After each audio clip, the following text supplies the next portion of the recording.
Let me tell you a story. It is a tale of newspapers, elections, secret clubs, and a little joke that somehow, against all odds, became the most universally spoken word on earth. It all started in the early 1800s in Boston. The year was 1839. America was young, rowdy, and obsessed with language. People were playing with words the way kids play with marbles, delighting in making up abbreviations, poking fun at each other, and experimenting with slang. In fact, they were so obsessed with abbreviations that they invented them for fun, often deliberately spelling them wrong for comedic effect. For example, instead of writing no-go, they would write KG, short for no-go. Yes, no-go. Another one was O, which stood for all right. That is right, not all right, but all right. This was the era of wordplay. People would write letters peppered with LOL-like abbreviations long before texting existed. And one day, a Boston newspaper editor named Charles Gordon Green of the Boston Morning Post decided to get in on the fun. On March 23, 1839, he published a jokey article about a satirical club called the Anti-Bell Ringing Society. And in it, he used the term OK to stand for all correct, a humorous misspelling of all correct. It was just a little joke, nothing more than a wink to the readers, just like we might say TBH or OMG today. But that joke did not die, because something very strange and very American was about to happen. A year later, in 1840, America was gearing up for a hot presidential election. The incumbent was Martin Van Buren, and his opponents were eager to paint him as out of touch. Van Buren, though, had a secret weapon. Okay, you see, Martin Van Buren was born in Kinderhook, New York. His nickname was Old Kinderhook. His supporters, looking for a catchy campaign slogan, thought, why not use OK?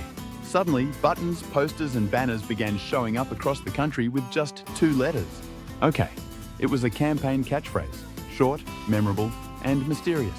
Supporters would gather and chant, vote for OK. It stood for Old Kinderhook, but also gave a wink to all correct. It was clever. It was political branding before political branding was even a thing. Van Buren ultimately lost that election, but the term OK had won something much bigger. It had entered the bloodstream of American speech, but the journey was not over yet. In the decades that followed, OK exploded. Not because it was fancy, but because it was useful. It was short, simple, easy to say, and easy to write. It meant affirmation, agreement, satisfaction, understanding. It traveled west with the pioneers. It made its way into railroads and telegraphs. When railroad conductors needed to confirm that a message was received and understood, they would write OK. It was quicker than all correct, and it got the point across. Later, as America industrialized and workers needed ways to communicate across loud factory floors, OK became a hand signal too, a circle with your thumb and forefinger. You have probably seen it used by scuba divers, construction workers, even emojis on your phone. And when America went to war twice, OK went with them. Soldiers used it to confirm orders. Pilots shouted it over radio transmissions. It even flew across the Atlantic with American GIs and settled into European languages. Let us pause for a second here and think about this. We are talking about a word that started as a newspaper joke.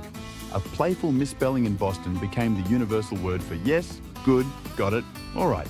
And here is where the story gets even more fascinating.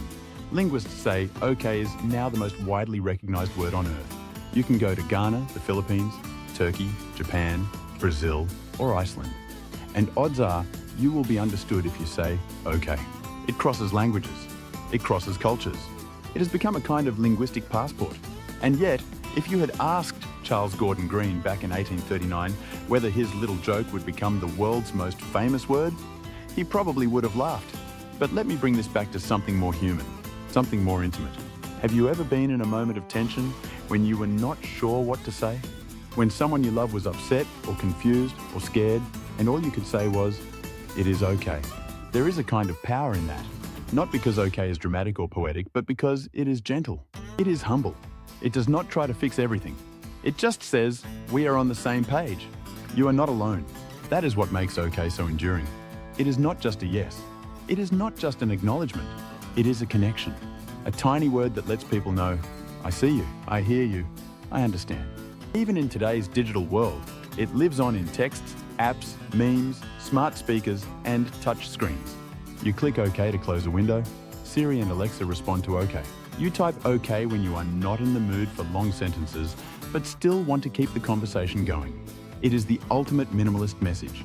Just 2 letters. And yet, behind those letters is 180 years of history, language, politics, and people.